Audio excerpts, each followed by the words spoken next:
Hello, my name is Daniel Perez, and I'm the coordinator of the Models of Pride 25 conference. Thank you for volunteering today, and we're excited to have you be a part of our workshops team. This training is going to help you get oriented to be a part of the workshop volunteers, and know that you will also have time at the end for questions. Today, we're going to have workshops for the youth track in Taper Hall, or THH, the Von Kleidsmith Building, or VKC, and also Founders Park. To break this up, we have created the blue team, which is going to be in charge of all of the workshops in Taper Hall and Founders Park, right outside Taper Hall, and the red team, which is going to be in charge of all of the workshops in VKC. All of our workshops today are on the first floor of both of those buildings, so that should make things a little bit easier. So when I say that we've broken up the workshop volunteers into teams, what does that look like? So let's break it down. The red team and the blue team are both assigned a workshop team leader. They're the ones leading this training. The workshop team leader has received additional training about the conference and are your point person for the day if you have questions or concerns that arise during your shift. The hallway monitors are one or two folks that are assigned to crowd control and communication.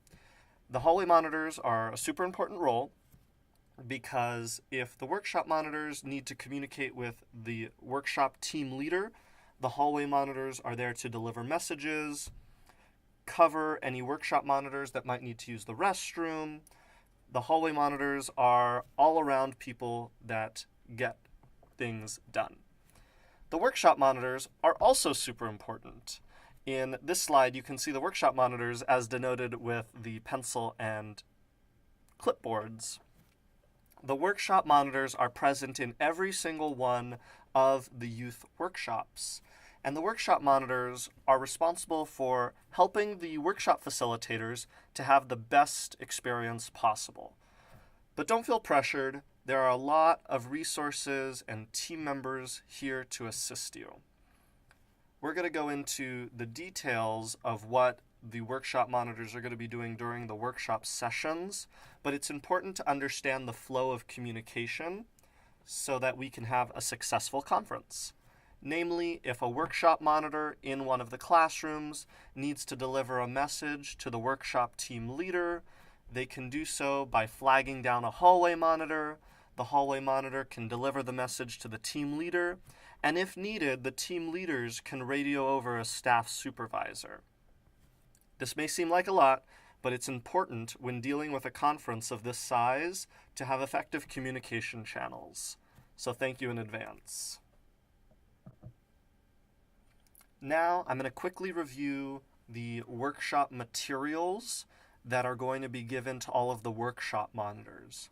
These are all going to be in your workshop envelope, which has additional instructions and reminders on the envelope itself. So make sure to review these instructions and reminders after this training to answer any lingering questions. But of course, feel free to ask your team leader if you have questions. Inside of your workshop envelope should be a piece of paper that says 10 minutes on one side and 5 minutes on the other side. In addition, there should be a workshop at capacity sign. There should always also be a stop sign. And there should also be a number of workshop evaluations. Make sure these materials are in your workshop before you go to your classrooms so we can replenish if anything is missing. So now let's talk about workshop procedure. What's going to be happening during the workshop sessions? After this training, after the workshop team leaders give final instructions, answer questions, assign roles, give out the workshop envelopes, you're going to be dismissed to your rooms. And the workshop monitors, upon getting to the rooms, should take a mental note of the desks and chairs, because it's your job at the end of the session to make sure everything is put back to normal. On the wall in most of the classrooms is also a diagram of the configurations, as well as the number for USC tech support, if that's something that you need.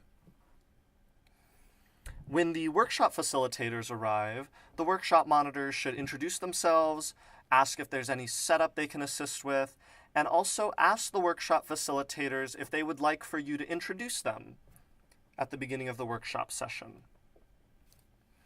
As youth begin filtering into the workshops, it's the workshop monitor's responsibility to keep track of the attendance, because once the session reaches capacity, we want to put that session at capacity stop sign on the door so that no more youth come in and we exceed capacity. The blue tape to post up those signs on the door is assigned to the hallway monitors. And the reason we do this is because when a workshop fills up, we want the workshop monitor to flag down a hallway monitor, get that blue tape to put the sign up, and then the hallway monitor to go and report to the workshop team leader which workshop filled up. Because that team leader will then update on our live workshops form which workshops have filled up. And then at the end of this training, your workshop team leader is going to show you how to access that live form. So anyone with a smartphone can have that live workshops form up on their phone as youth are traversing the hallways, trying to find a workshop to get into. If they get to a workshop and it's closed, you can say, oh, I know you wanted to go to this one, but I'm looking at the live form and it seems that there's still space in this workshop. And youth are always asking which workshops you recommend. So having that live form may be helpful for you in terms of directing the youth. Another option in all 3 workshop sessions, there is at least one workshop outdoors in Founders Park, which has no capacity. So we can always send youth to the outdoor workshop in Founders Park.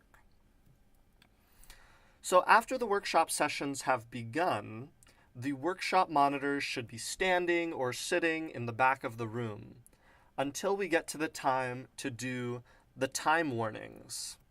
So 15 minutes before the workshop ends is when we want to do the workshop evaluations. So that means 10 minutes before that, we want to flash the workshop facilitators the 10-minute warning sign. Just hold it up discreetly, let them see it, they don't have to acknowledge it, and that's it. On the other side of the 10-minute warning sign is the 5-minute warning sign. Show them that when there is 15 or 20 minutes left in the workshop session. And then when there are 10 or 15 minutes left in the workshop session is when you want to flash that stop sign, because they need to wrap up so we can do the workshop evaluations. After they've completed their workshop is when the workshop monitor will step in and say, let's give a round of applause to our facilitators. Thank you so much. Now we're going to do our workshop evaluations. At which point all of the workshop monitors will pass out the evaluations from their envelope and allow the youth to fill them out. The workshop monitor should stand by the door and collect the evaluations as the youth leave. It would be helpful if the workshop monitors, as you collect the workshop evaluations, organize the evaluations so they're all facing the same direction and the same orientation, but that's just icing on the cake. After you've collected all the workshop evaluations, we've returned the room to its state that it was originally found in, then we're good to go. Head over to your command post, turn in your workshop envelope to your team leader, check out with your team leader. If that's the end of your your volunteer shift, then you're going to head over to volunteer resources to check out of volunteering for the day. But otherwise, that's pretty much what we're looking at in terms of workshops.